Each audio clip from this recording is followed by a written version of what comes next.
Yeah, hello again. My name is Mohamed Janabi, Executive Director of Muhimbili National Hospital. Once again, we're here to discuss about our health, and the topic today is alcohol. I know it's a topic which has got a lot of controversial in our community, but we've invited a visiting professor from Canada. She's going to introduce herself. Why is she here? What is she doing in Canada? And I think I'll go direct after her introduction. My first question will be, is alcohol healthy? Yeah, thank you, Professor Janabi. I'm Dr. Pamela Kaduri. I'm an addiction psychiatrist based in Toronto, Canada. I work at the University of Toronto and the Center for Addiction and Mental Health. And I also hold an adjunct position with Muhimbili University of Health and Allied Sciences. I do teach, I treat patients, I am an educator, and I'm also a researcher. So in a nutshell, that's what I do. Well, so my first question, as I said earlier, is alcohol healthy? Well, that's a broad question. I mean, alcohol is not an ordinary commodity, I would say. Alcohol, you know, when we talk about a drink or an alcoholic beverage, we kind of focus on alcohol, but also there's some ingredients that make up the alcoholic beverage. So the risks can be from the alcohol itself, or also can be cumulative from the alcohol and the accompanied ingredients. And all alcoholic beverages are the same. There's no safe an alcoholic beverage, meaning that whether you're drinking a wine or a beer or hard liquor like spirits, as long as they have an alcohol content, then you're at risk for an alcohol use health problem. So there are some risk factors that are associated with alcohol use, and pretty much, you know, in terms of complications of alcohol use, you know, the more you drink, the number of drinks, the more you put yourself at risk. So we do have acute complications that can result from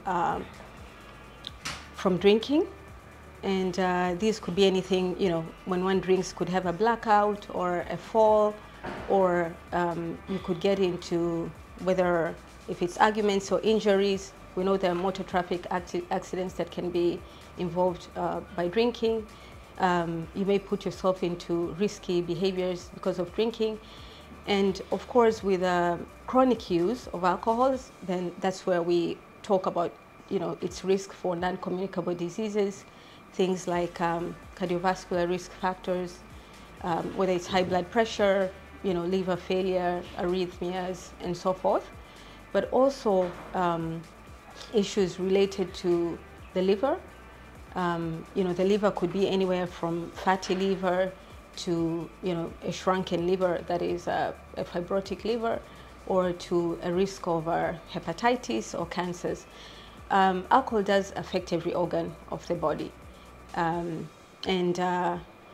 course, I wouldn't go necessarily into details, but I would, other than the non-communicable disease, of course, the risk of cancers is, there's evidence around its risk of causing cancer. So most of the cancers are oropharyngeal cancers.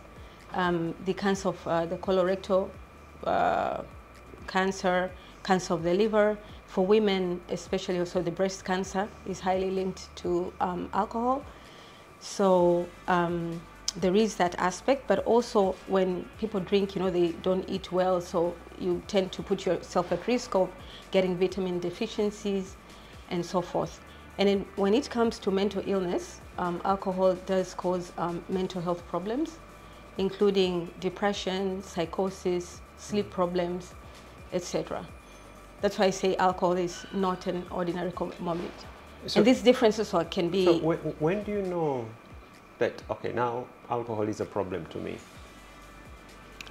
You mean like how to identify the... Yes, when can I say now alcohol is a problem to me? Meaning what are the signs or symptoms which, oh, I think I have a problem with alcohol? Okay.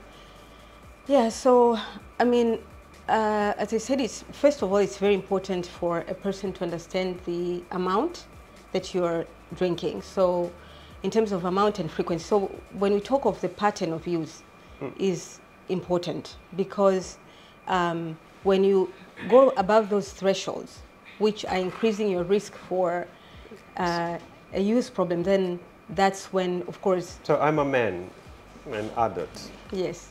How much alcohol should I drink a day? Well, that's a good question. The current literature, there is no longer what is advisable No, to just drink be for a honest day. with me. Just give me a honest answer.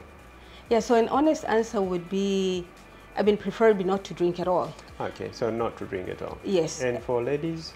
And for ladies also, basically we're not supposed to be drinking at all. But in case a person drinks, then the lowest risk of getting into problems, and lowest meaning that is no risk, that you're more likely to still get problems, but you're on the lower spectrum of getting problems. So it's 1 or 2 drinks in a week. That's kind of the current message. 1 beer or 2 beer maximum in 1 week. So that's where I'm coming from. It's very important for people to know what they're drinking, because it's very important to know what's in the alcohol that you're taking. So let's say, I'm just giving an example, a beer, 1 beer of 500 mils could have 2 to 3 standard drinks. And we're talking of standard drinks, so I would call them units. So let's say 1 beer would be enough for a week. Not all, Okay. In the past, we used to say that maybe for a day, on the day that a person decides to drink. And this is different between males so 1 and females. bottle a week, 4 bottles a month, and 48 bottles a year. Well, is that correct? I don't want to use those necessary statistics, because some people don't drink every day, but No, whenever... I'm putting a total. Let's say someone who is drinking every day. Yes. I know someone who drinks regularly. Let me not use the word every day. So he or she, whether you're drinking every day, you should drink 1 bottle. On the drinking week, then you Yeah. could drink, you could drink a bottle if you have to. And I'll also talk on, how that can be also done. But we also have to know that there's a difference between males and females, and body weight as well, because the same amount of alcohol, the women can get easily intoxicated compared to the men. And your age, of course, the older you are, the less you are to be able to metabolize the alcohol, so you get to get the intoxication effects much quicker. Yeah, you touched a bit that one can get cancer from alcohol. Is it from the breakdown to this product they call aldehyde, which prones people to... Yes, so alcohol is metabolized to an acetaldehyde, but also eventually to an acetate. But acetaldehyde is one of the toxic compounds. But there are some other, factors that can cause cancer, including some of the ingredients that people add on the alcohol drinks.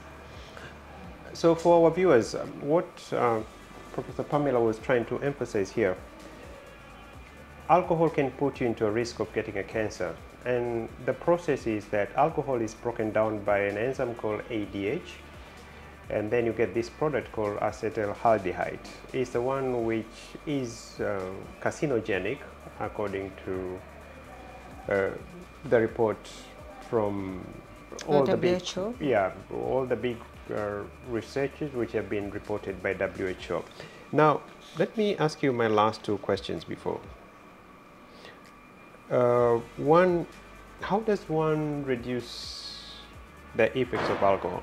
Yeah, and maybe also before I go into that, Yeah, I know you stressed on, you were giving an example of beers, but I want to make sure that it's not just beers, like no, let's say wine, maybe 142 mils of wine in a glass of wine, That's also in unit. So technically, you're not supposed maybe to do 2 of those glasses, or a tot, totty, you know, like a tot of a shot of that's also a drink. So 2 tots is equivalent to 1 beer, or 2 glasses of wine is equivalent to 1 500 mils of a beer. So that's just, I wanted to flag that as well. So when it comes to, you said, how do you reduce the effects of alcohol? Of course, it's important to know what you're taking, you know, based on these kind of your pattern of use and the amount. But the most also important thing is to set limits. You should plan ahead when you're going for a drink, know how much you're going to drink, you know, what you're going to drink if possible. It's important to drink very slowly because alcohol, the liver takes about an hour to metabolize 1 drink. And mind you, let's say 1 bottle of alcohol has 2 drinks inside.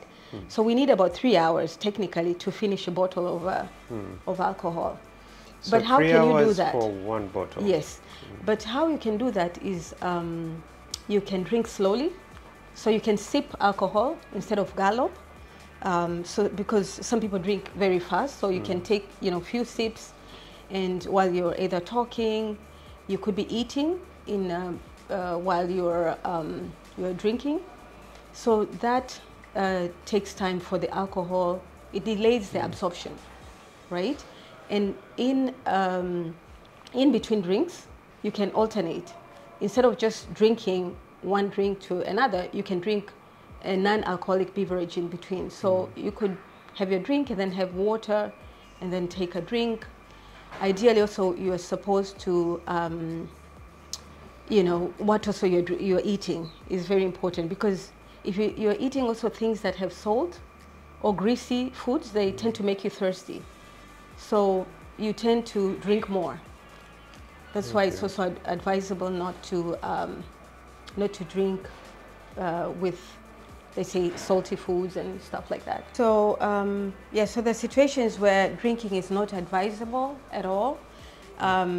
So in situations where, let's say somebody's planning to becoming pregnant or is already pregnant, somebody taking medications, is not advisable to be drinking. Drinking and driving, it's not advisable.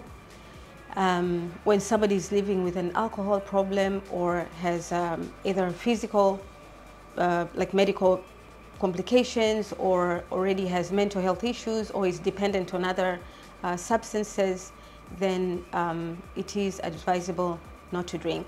Or also when you're about to make some very important decisions, it's important not to have alcohol on you. Very good. Yeah. So thank you very much, Professor Pamela.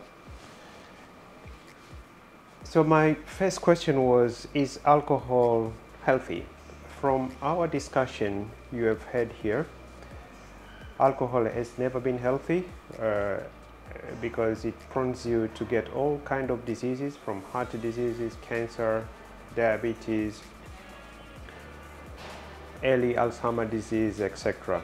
So thank you for that, and I think we're going to share what we have discussed today with our usual viewers in Muhimbili Television.